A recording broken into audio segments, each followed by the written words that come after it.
12 стих, 12, 2.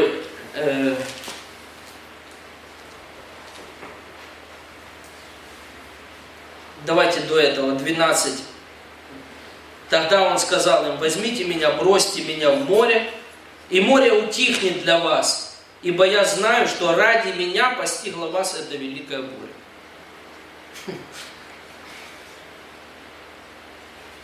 Но эти люди начали усиленно грести, чтобы пристать к земле, но не могли, потому что море продолжало бушевать против них. Тогда воззвали они к Господу и сказали: молим Тебя, Господи.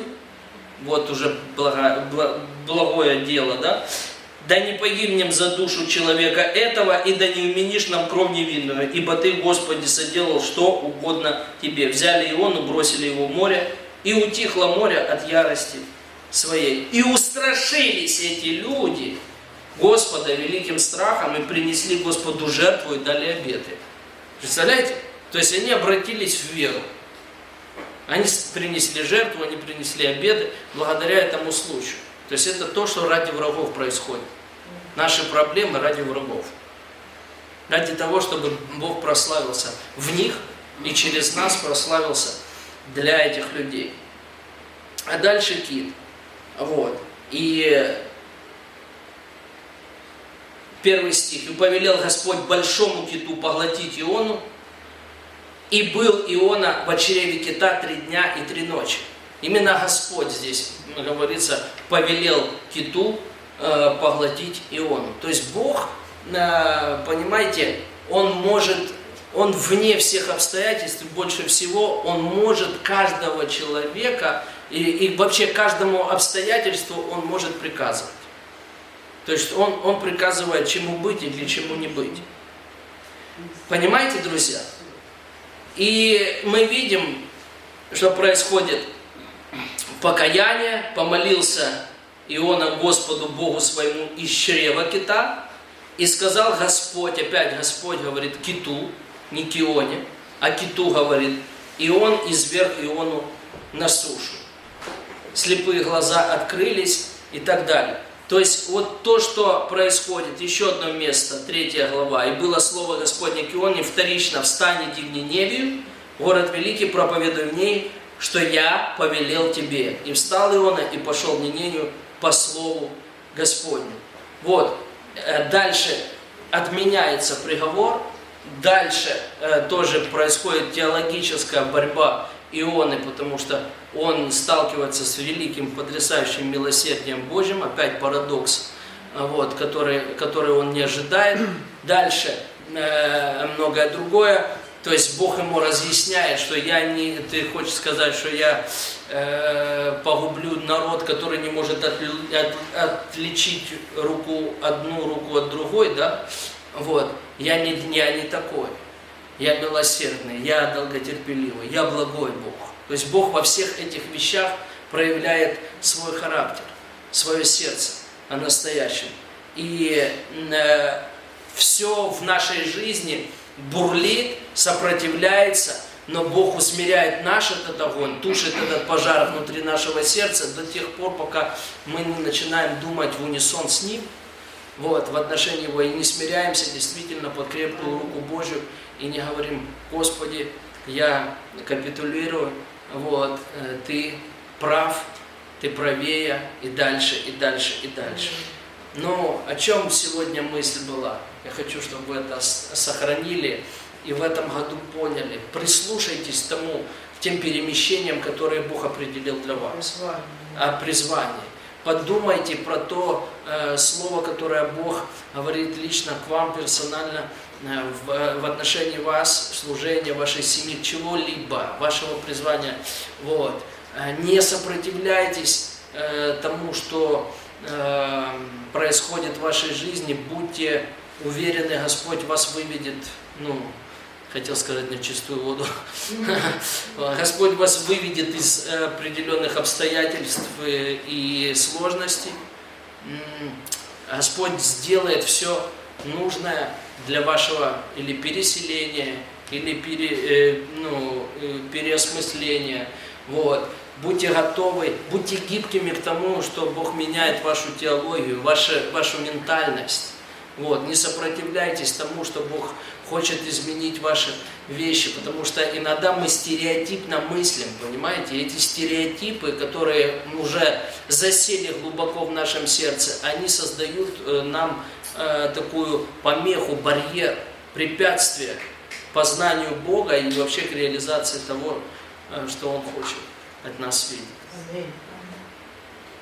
Я думаю, что вот эта книга, ну или вот этот акт Иоанна, когда он проповедовал в Ниневе, это пророчески указывает на Христа, потому что ниневитяне, язычники, они были помилованы, ну, просто по благодати. По благодати. Не по закону и да. ни за что. Хорошая мысль, правильная мысль, что они были помилованы по благодати Божьей. Они заслуживали наказания, но они были, как и многие из нас. Это указание нам на Иисуса. Да. А я еще хочу сказать, что вот здесь из этой проповеди вашей, ну из этого Иоанна, так сказать, книги этой, то видно, что для Бога важнее это быть не пассивным. То есть даже если ты сопротивляешься, то у тебя все равно есть своя, и Бог будет с тобой разговаривать. А пассивность, вот это самое равнодушие, да. Равнодушие. Вот. В любом случае Господь найдет возможности и методы, как нас вывести на нужную тропу и призвание. Давайте мы помолимся за это и возьмем хлебопреломление. Мы делали причастие в прошлое воскресенье, в этом, вот, потому что кого-то не было, слава Богу. Давайте мы войдем, ну, потому что сок – это прообраз Его крови, и тело – это все то, что сделало нас доступным к Его благодати. И через Его благодать мы выходим в эти обетования Божьи.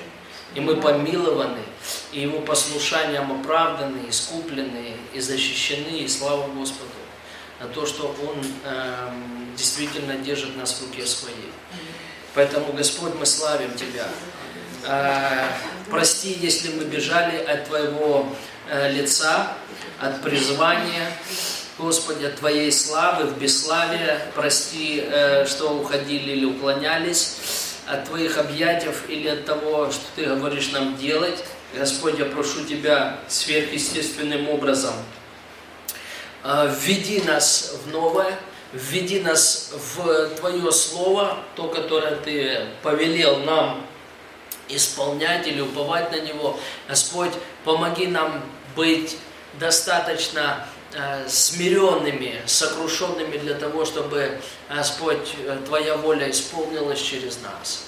Потому что Твоя воля, исключительно Твоя воля, она добрая, она милосердная. Помоги нам в этих всех обстоятельствах осмыслить Тебя, увидеть Твой характер, увидеть Твои качества, рассмотреть Тебя, созерцать Тебя, Господь, полагаться на Тебя. Во имя Иисуса Христа я благодарю Тебя, Господь.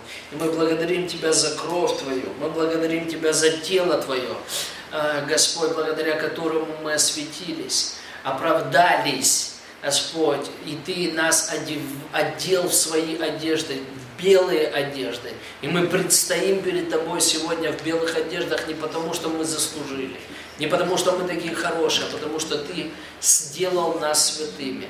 Своим послушанием Ты сделал нас святыми. Своим послушанием, своей силой, Господь, силой того, что Ты прошел крест, Ты умер на кресте, Ты воскрес, и Ты оправдал нас. Господи, спасибо Тебе, что через все это мы получили оправдание жизни, вечность, аллилуйя, обетования, Господь, в которых стоим и хвалимся. Обетование исцеления, обетование нашего призвания, что Ты имеешь дело по отношению к нам и с нами, имеешь дела, Господь, и Ты располагаешь свое сердце. В Иисусе Христе мы получили благоволение, потому что на Нем, на Тебе, Иисус, благоволение, а мы в Тебе, значит, и мы в благоволении у Бога нашего. Боже, Ты благоволишь сегодня к нам. Боже мой, несмотря на наши преступления, на наши грехи, на наше сопротивление, Господь, Ты осветил нас, оправдал, очистил, и Ты наполнил нас Своим Духом. Спасибо Тебе, Господь.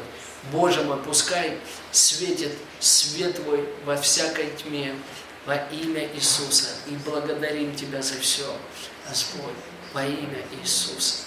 Просто принимайте с благодарением этот хлеб и этот сок, как прообраз Его крови. Пусть это будет во свидетельство того, что мы в Новом Завете, цена Нового Завета – это Его кровь, освящающая нас и делающая нас благословенными. Спасибо Тебе, Господь.